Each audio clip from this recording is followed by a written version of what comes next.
The Appalachian Mountains are one of the oldest known ranges in the world, and an incredible location to look for wildlife. During the summer, many areas across the range are transformed into a lush temperate rainforest, and some mountain peaks can receive up to 80 inches of rainfall per year, the highest amount of any location in the eastern United States.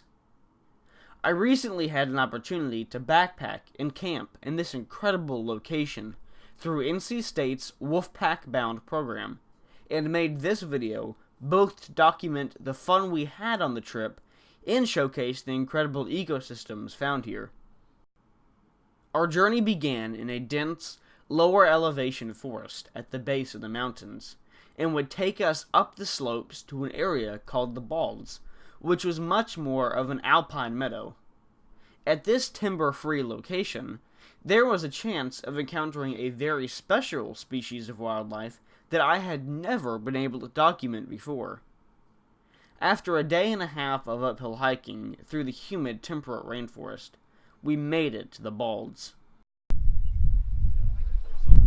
Alright, well, we made it to the top of the ridge here. It was a nice little hike, some switchbacks, good stuff like that, but man, the view's definitely worth it. You can see the ecosystem is completely different up here now. This kind of brushy habitat was actually created by logging operations earlier in the 1900s, and then it was left like this and preserved so that, you know, you can kind of get a break from the forest and it would attract tourists to look out and see the mountains. But this really is an awesome view. Very different ecosystem than it was down in the forest. All right, so how was the hike up here? Who wants to contribute? It was good. Felt longer than it was. It felt a little bit longer than it was. Humid. Humid. It was like 2 miles of actual trail. It was like an hour and a half to do 2 miles. It's not half bad. Evan says it was less than 2 miles. It wasn't 2 miles. That was Aaron, what do you think? Less than 2 miles? I think it was less than 2 miles. Okay. But definitely more than a mile though. Oh yeah. It was still pretty uphill. I think we burned some calories. We deserve this pizza. At this point in our journey, we were too hungry and the views too beautiful to move on. So we decided to settle down for a meal of oven-fresh gourmet pizza. Kind of. And what are you making? I'm making a pizza sandwich. How? Show us. Alright. So first, tomato sauce goes in the flatbread. Yeah, of course.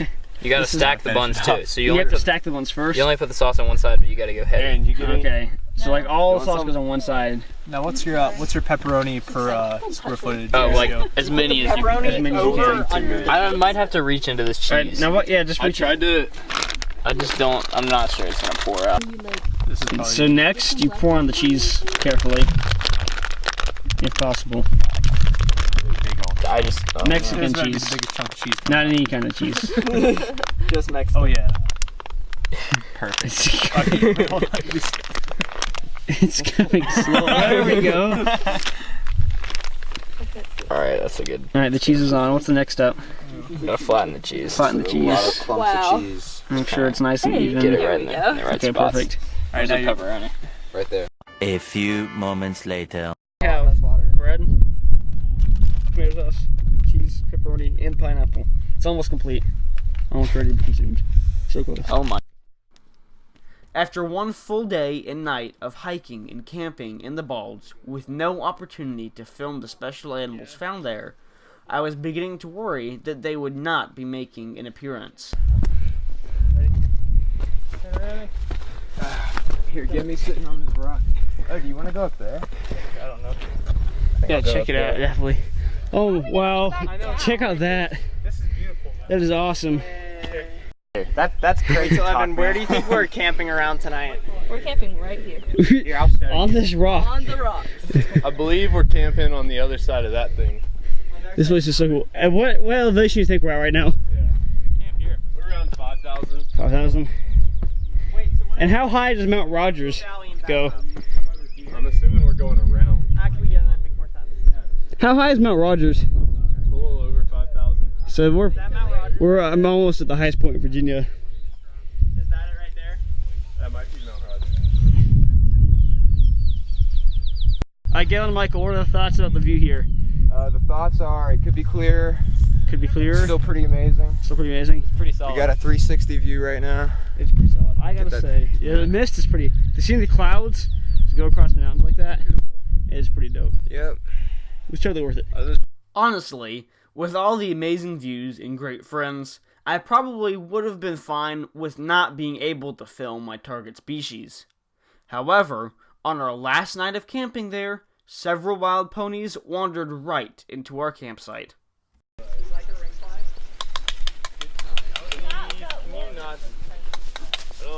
I can't touch you. I don't have food.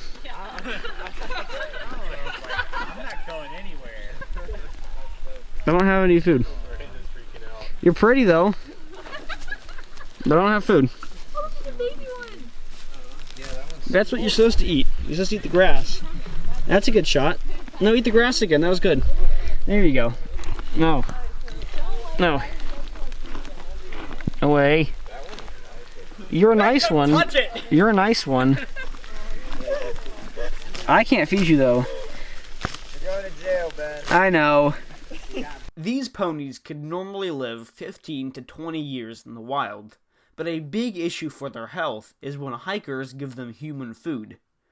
Ponies cannot regurgitate unwanted items, so if they eat something which makes them sick, it could possibly lead to chronic digestive issues and even death.